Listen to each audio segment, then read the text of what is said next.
Berapa banyak keputusan hidupmu hari ini yang dipengaruhi oleh uang, pekerjaan yang kamu pilih, hubungan yang kamu pertahankan, tidurmu yang terganggu malam ini?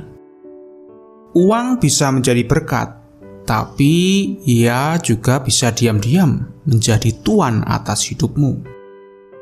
Malam ini, mari kita periksa bersama siapa yang sebenarnya memegang kendali. Yesus berbicara tentang uang lebih banyak dari topik lainnya dalam pelayanannya di bumi.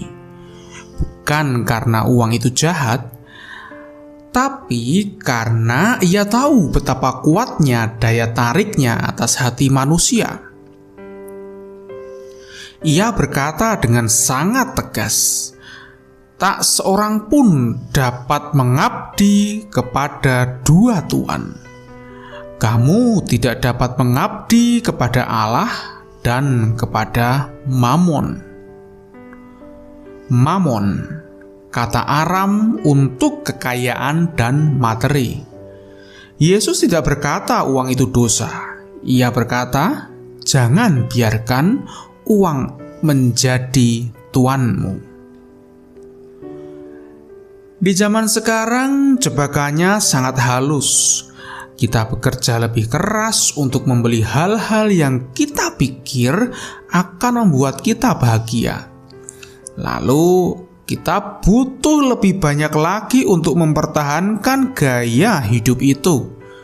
Tanpa sadar, seluruh energi, waktu, dan pikiran kita habis untuk sesuatu yang Yesus sebut sebagai harta yang dimakan karat dan ngengat.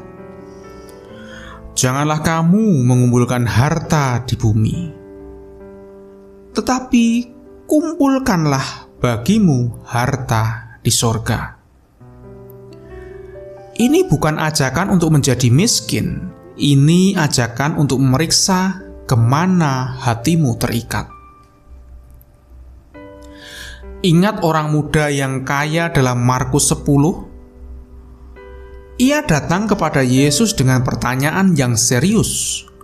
Hidupnya terlihat sempurna dari luar. Muda, kaya, taat beragama. Tapi Yesus melihat satu hal yang membelenggunya. Pergilah, jualah apa yang kau miliki dan berikanlah itu kepada orang-orang miskin. Kemudian datanglah kemari dan ikutlah aku. Dan respon orang muda itu, lalu pergi dengan sedih, sebab banyak hartanya. Ia tidak pergi karena miskin. Ia pergi dengan sedih karena hartanya terlalu mahal untuk dilepaskan, bahkan demi Yesus sekalipun. Pertanyaannya bukan berapa banyak yang kamu miliki. Pertanyaannya adalah, apakah kamu bisa melepaskannya jika Tuhan memintanya?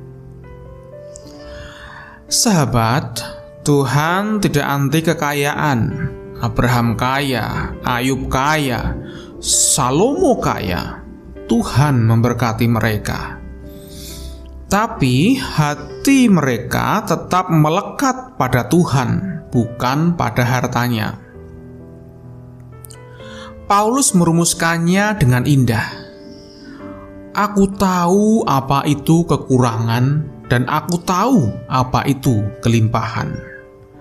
Segala perkara dapat kutanggung di dalam Dia yang memberi kekuatan kepadaku.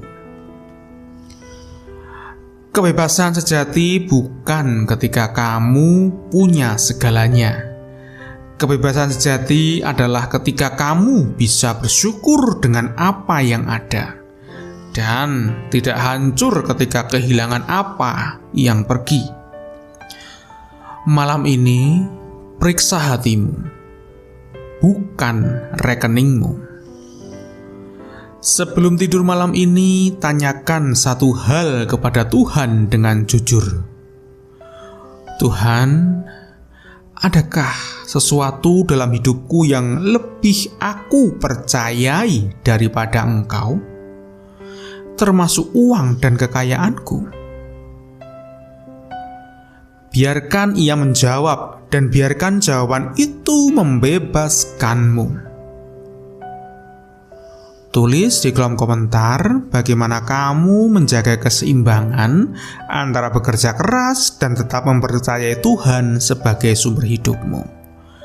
Atau mungkin ada pergumulan soal keuangan yang ingin kamu titipkan dalam doa bersama malam ini. Bagikan, kamu tidak sendirian. Like, komen, dan subscribe untuk renungan malam berikutnya.